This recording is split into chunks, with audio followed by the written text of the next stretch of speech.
हाय।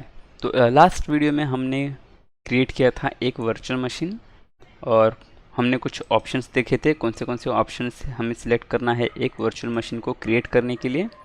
अब इस वीडियो में हमारे वर्चुअल मशीन के साथ कुछ प्रॉब्लम्स आती है, तो उसको ट्रबल शूट कैसे करना है मैं वो दिखाऊंगा इस वीडियो में।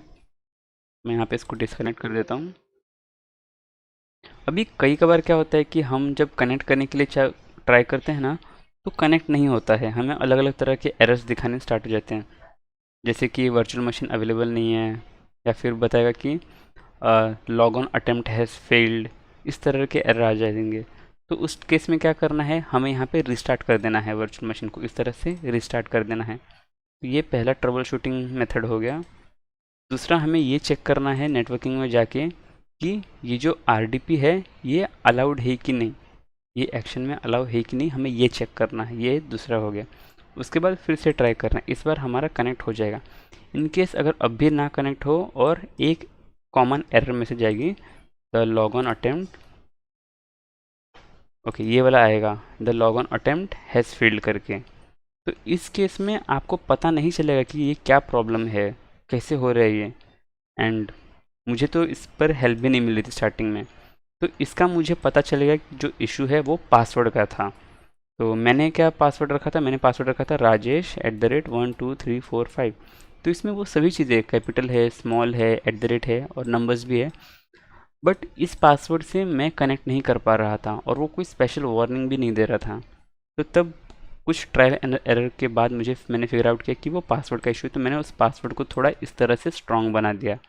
अब अगर आपने ऑलरेडी वर्चुअल मशीन क्रिएट कर दिया है और कनेक्ट नहीं हो रहा है, तो क्या करना है, यहाँ पे जाना है साइड में, लाइक इस साइड बार में रीसेट पासवर्ड पे क्लिक करना है और यहाँ पे यूज़र नेम और पासवर्ड, हमें एक न्यू यूज़र नेम और पासवर्ड देना है। जैसे कि मैं यहाँ पे डाल देता हूँ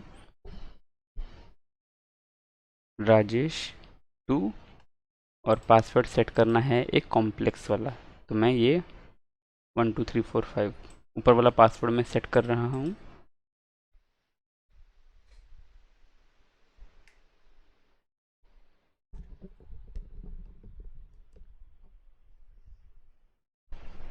तो ये एक नया पासवर्ड अभी सेट हो चुका है।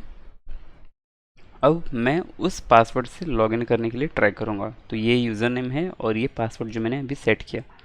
तो फिर से जाना है ओवरव्यू में, क्लिक करना है कनेक्ट पे, RDP, ये करेगा डाउनलोड RDP फाइल, इस फाइल को ओपन करना है, कनेक्ट करना है। अब ये फिर से पासवर्ड मांगेगा। तो मैंने तो यूज़र एक दूसरा सेट किया था rajesh2 करके, तो मैं फिर से मोर चॉइसेस पे क्लिक करूँगा, use different account, local /rajesh2 और ये पासवर्ड सेट करना है और करना है ओके, यस, ओके। तो देखो मैंने फिर से इस मशीन का रिमोट ले लिया है और इस बार जो यूज़र है वो है rajesh2।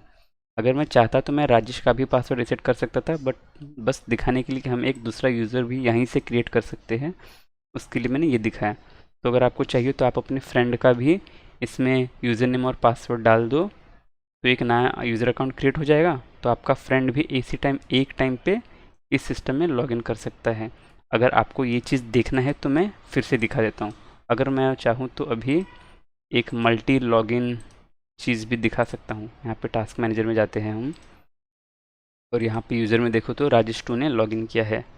अब अगर मैं चाहूँ तो मैं इसी फाइल को मैं एक बार फिर से ओपन कर लेता हूँ, क्लिक करता हूँ कनेक्ट पे और मैं चूज़ करता हूँ दूसरा अकाउंट लोकल, और क्योंकि इसका भी मैंने पासवर्ड सेम ही रखा था तो ओके, यस,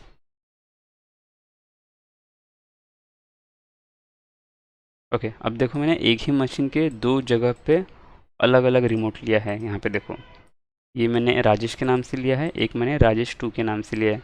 और यहाँ पे आप देख सकते हो कि दो लोगों ने अभी इस मशीन पे लॉगिन किया है। तो ये भी एक बहुत ही कमाल का चीज़ हो जाता है कि एक ही वर्चुअल मशीन पे काफ़ी लोग एक ही टाइम पे काम कर सकते हैं।